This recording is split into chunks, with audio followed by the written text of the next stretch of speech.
At the start of this generation, there were a lot of people talking about how many open world games were coming out, and man, all these years later, that is still holding up to be true. Open world games are some of the most popular games that are coming out, and in today's video, we'll be leaning right on that. We'll be taking a look at the top 10 PlayStation 4 and PlayStation 5 open world titles for the rest of 2020. Now, it is August. It is very well possible that we might see another one or two PlayStation 4 or PlayStation 5 open world games announced, and I am removing games such as Biomutant and Dying Light 2. As of this moment, we do not have a confirmation that those games are going to be coming out in 2020. I know Biomutant specifically, THQ and Experiment 101 are saying that that game will be coming when it's ready, and Dying Light 2, there is some uncertainty about that game's development and how it's progressing as well, although it is still coming. So with that being said, let's get right into it, and let's just kick it off with the heavy hitter, probably one of the most anticipated games for the rest of the year, quite possibly maybe your most anticipated game for the rest of the year. That is, of course, CD Projekt Red's Cyberpunk 2077.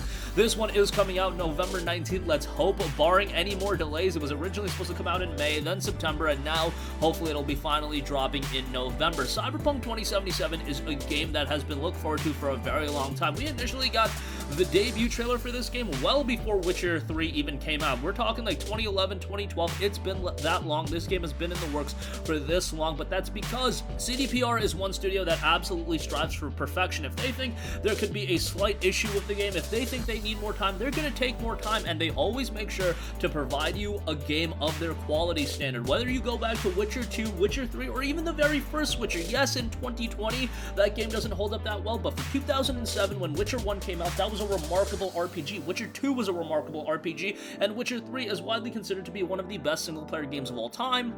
And now they're leaving that behind for the moment being, and they're working on something entirely new. Yes, it's an open world game, but this one with a far different setting of that cyberpunk setting, and an incredible amount of customization options will be available in the game as well. Gameplay looks great, visuals are going to be great, and if you do buy the PlayStation 4 version of the game, you will ultimately get a PlayStation 5 upgrade for free, so that's great to know that CDPR is going to be one of those studios that offers free upgrades, and I don't think that comes as a surprise to anyone given how well they do treat the consumer.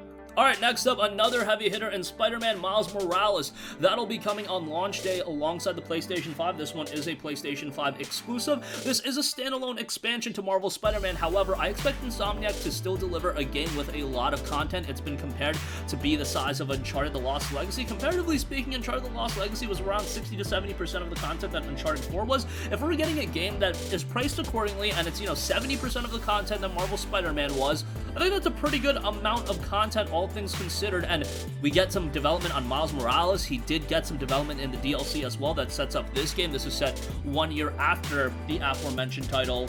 And we'll see how it's received, because I think that Miles Morales could have his own game. I think we could get to the point where we're alternating between telling the story of Peter Parker and Miles Morales. There's a lot of lore and things that they could explore within the Marvel Spider-Man universe that Insomniac is crafting. It looks to be taking a very, very interesting direction, a little bit of a different direction, but I'm excited to see where they go moving forward. And of course, Spider-Man had a fantastic open world on the PlayStation 4. Let's hope that open world translates great into Miles Morales' game as well. Next up, here's a game that isn't getting much shine right now, but hopefully it turns out great. That is Windbound. This is coming from 5 Live Studio and being published by Deep Silver, and Deep Silver has published some pretty solid titles. Windbound is one that, if you know about it, it's hard to not make any comparisons to The Legend of Zelda Wind Waker. That's not a bad comparison by any means. When you look at some of the sailing, the visual style as well, man, this game screams Wind Waker, but that is not a bad thing. Wind Waker was an awesome game, and this one is right around the corner. It'll be out August 28th, so we're talking in just 2 weeks. The game notes the Forbidden Islands are calling, unlock their secrets, shipwrecked on an island, explore, adapt, and navigate the land and perilous seas to stay alive. This one very much of a different art style than a lot of the other games on this list, but it's looking really good regardless, and I really hope it does deliver when it does drop, because while it's not getting a lot of attention right now, it is coming in a time period where there's not a lot of games. We're talking the end of August. Yeah, the week after Windbound, things get crazy, but at the time of Windbound's release, there's not going to be a lot of competition, and if it turns out to be a great game, I think it's going to do very, very well from a commercial standpoint. Next up, I want to give a shout to Genshin Impact. Now, this is going to be a free-to-play open-world action RPG, and it is being developed by MiHoYo, and Genshin is a franchise that's been around, and Impact was announced all the way back in June of 2019, and the reveal trailer showed an open world heavily inspired by The Legend of Zelda Breath of the Wild. Again, a lot of people take inspiration from The Legend of Zelda. I think it's easy to see why, as it's one of the most notable franchises in video game history. Genshin Impact, very much of a Japanese style, so if you're into that kind of thing, this one might be one to check out. Obviously, as a free-to-play game, not a lot of investment required from you outside of the time to download it, as well as the time to give it a chance and, you know, see what the game entails for you. The game features an open world which the player explores by walking, climbing, swimming, and gliding as necessary. Many objects and places of significance are spread throughout the map, and I think the visual style, I like the visual style. I know it's not going to be for everyone, but this is something that I can get into, and Genshin Impact is scheduled to drop sometime in the fall of this year. Again, as a free-to-play game, probably one you should at least give a chance to. Let's mention the other free-to-play game, another MMO. This is Bless Unleashed. This game is about to hit beta in just a few days. It's a closed beta, but you can sign up and maybe you'll get access to it.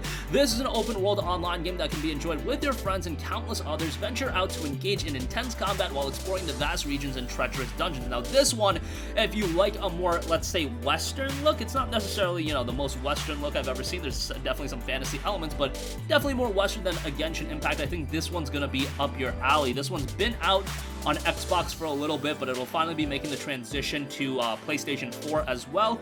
Beta, again, starts in a few days. You can sign up, look it up, and you can sign up and maybe you'll get in. The game notes vast and diverse landscapes teeming with life await you, from the peaceful and beautiful forests of the Ribis Federation to the treacherous, uncharted regions. Immerse yourself in the breathtaking landscapes. The more you explore, the more stories you'll encounter and experience. An action-packed MMORPG full of formidable monsters. So if you're not a fan of, you know, slower-paced MMOs, I think this one's going to be one that you really enjoy, as it does have a heavy action influence to its gameplay.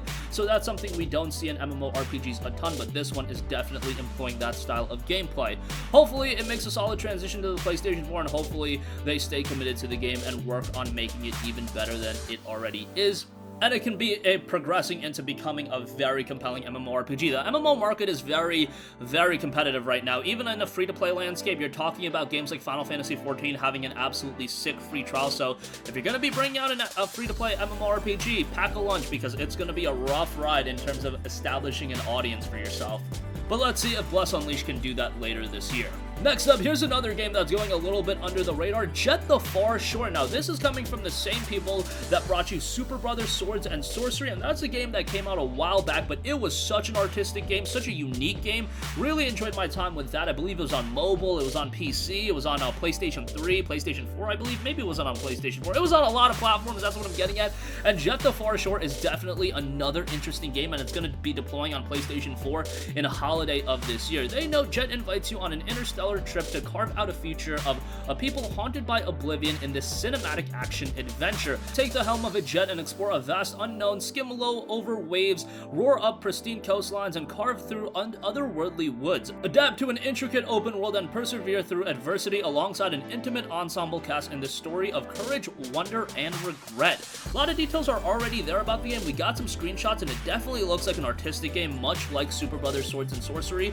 It does note embark on an exploratory single-player adventure presented in 5 captivating acts encompassing monumental moments, laid-back exploration, occasional white-knuckle action, moments of heartfelt companionship, and a helping of existential dread. Soak in the sea of music and 3D sound, and with a breathtaking score, deployed to the surface of a mythic ocean planet, investigate the source of the hymn wave, an interstellar invitation to the propelled people to look beyond their troubled skies and across the sea of stars, and rendezvous at ground control and get to know fellow scouts in a relaxed first-person sequences, so it's employing a couple of different gameplay elements as well. Very excited for this one. It'll be coming sometime in 2020. They do note holiday 2020. Next up, we have the Eternal Cylinder. This is a pretty interesting game. In the Eternal Cylinder, players control a herd of adorable creatures called Trebhums and must explore a strange alien world filled with exotic lifeforms, surreal environments, and the constant threat of the Cylinder, a gargantuan rolling structure of ancient origin which crushes everything in its path. The unique ecosystem is a massive procedurally generated land with unique animal AI, real-time world destruction,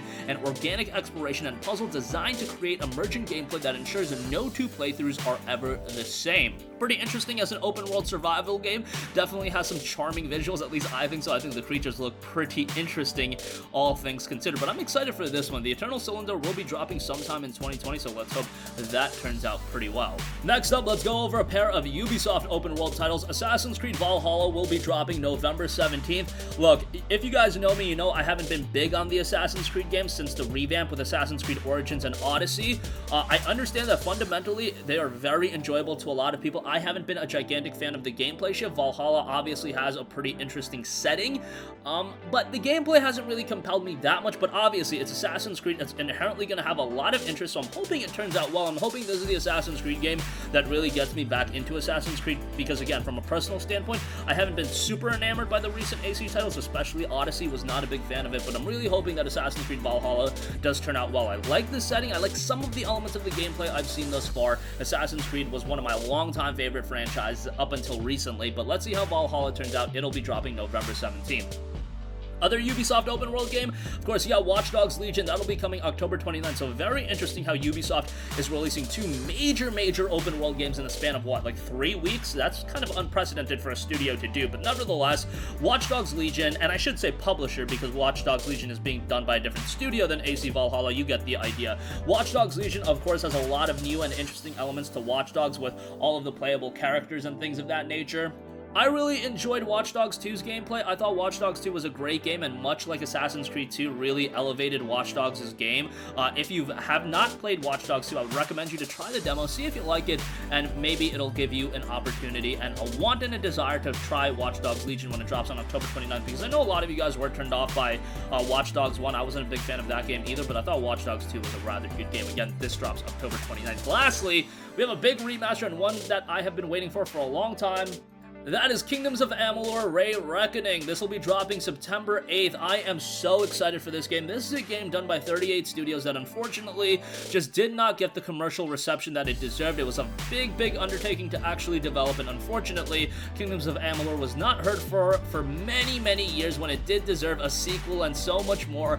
But it is finally back. THQ got the rights to the game, and they will be making a remastered version. The hit RPG returns remastered with stunning visuals and redefined gameplay. ReReckoning delivers intense, customizable RPG combat inside a sprawling game world. This one I am so excited for. If you don't know, this is an open world RPG. However, it has action gameplay reminiscent of something like a Devil May Cry or a early God of War title. We're talking God of War 1 to 3, and it just complements the entirety of the game. You're taking an open world, you're taking an action-oriented title, and it is just a blast to play. It's got a lot of content, so if you want a game that's going to keep you busy for a lot of hours, the side content is there. And again, because the gameplay is so enjoyable, it's fun to just get into battles and things of that nature. But this one will be dropping September 8th, and I believe it will be $39.99, so that's a pretty good price point. You get the DLC with it, so that's some great stuff there. And that's going to conclude this video. Again, some great open world games to come in the next 4 months, the rest of the year. Hoping for maybe 1 or 2 more to be announced, but we'll see how things shake up. Obviously, with the era that we're living in, game release dates are very fluid right now.